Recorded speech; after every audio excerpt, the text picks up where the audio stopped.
Chapter 18. In those days there was no king in Israel, and the Danite tribe was looking for territory to occupy. Up to that time no territory had been captured by them among the tribes of Israel. So the Danites sent out 5 brave men from all their clans from Zorah and Eshtaol to scout out the land and explore it.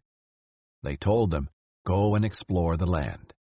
They came to the hill country of Ephraim, as far as the home of Micah, and spent the night there. While they were near Micah's home, they recognized the accent of the young Levite. So they went over to him and asked, "Who brought you here? What are you doing in this place? What is keeping you here?" He told them, "This is what Micah has done for me. He has hired me, and I became his priest." Then they said to him, "Please inquire of God for us to determine if we will have a successful journey." The priest told them, "Go in peace. The Lord is watching over the journey you are going on." The 5 men left and came to Laish. They saw that the people who were there were living securely, in the same way as the Sidonians, quiet and unsuspecting. There was nothing lacking in the land, and no oppressive ruler. They were far from the Sidonians, having no alliance with anyone. When the men went back to their relatives at Zorah and Eshtaol, their relatives asked them, "What did you find out?" They answered, "Come on, let's attack them. For we have seen the land, and it is very good. Why wait? Don't hesitate to go and invade and take possession of the land.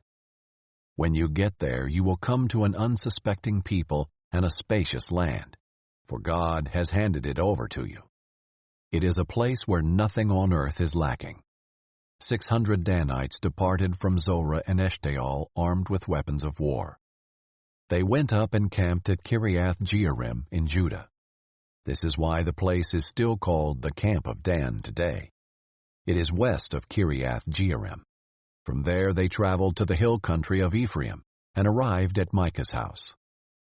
The 5 men who had gone to scout out the land of Laish told their brothers, "Did you know that there are an ephod, household gods, and a carved image and a silver idol in these houses? Now think about what you should do." So they detoured there and went to the house of the young Levite at the home of Micah and greeted him.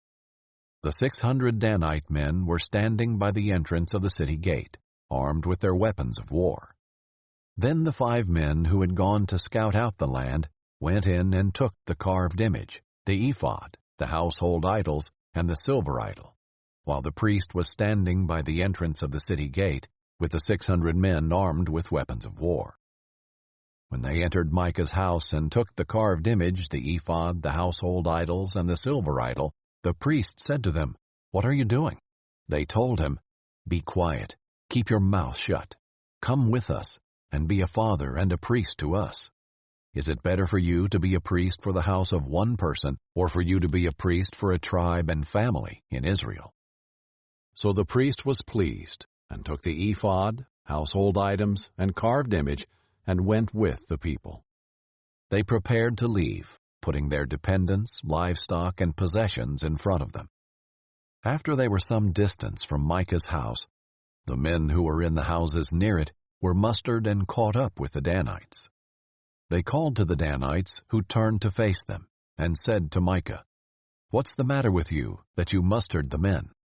He said, "You took the gods I had made, and the priest, and went away. What do I have left? How can you say to me, 'What's the matter with you?'" The Danites said to him, "Don't raise your voice against us, or angry men will attack you, and you and your family will lose your lives." The Danites went on their way, and Micah turned to go back home, because he saw that they were stronger than he was. After they had taken the gods Micah had made, and the priest that belonged to him, they went to Laish, to a quiet and unsuspecting people. They killed them with their swords and burned the city. There was no one to rescue them, because it was far from Sidon, and they had no alliance with anyone. It was in a valley that belonged to Beth-rehob. They rebuilt the city and lived in it. They named the city Dan, after the name of their ancestor Dan, who was born to Israel. The city was formerly named Laish. the Danites set up the carved image for themselves. Jonathan, son of Gershom, son of Moses, and his sons were priests for the Danite tribe until the time of the exile from the land. So they set up for themselves Micah's carved image that he had made, and it was there as long as the house of God was in Shiloh.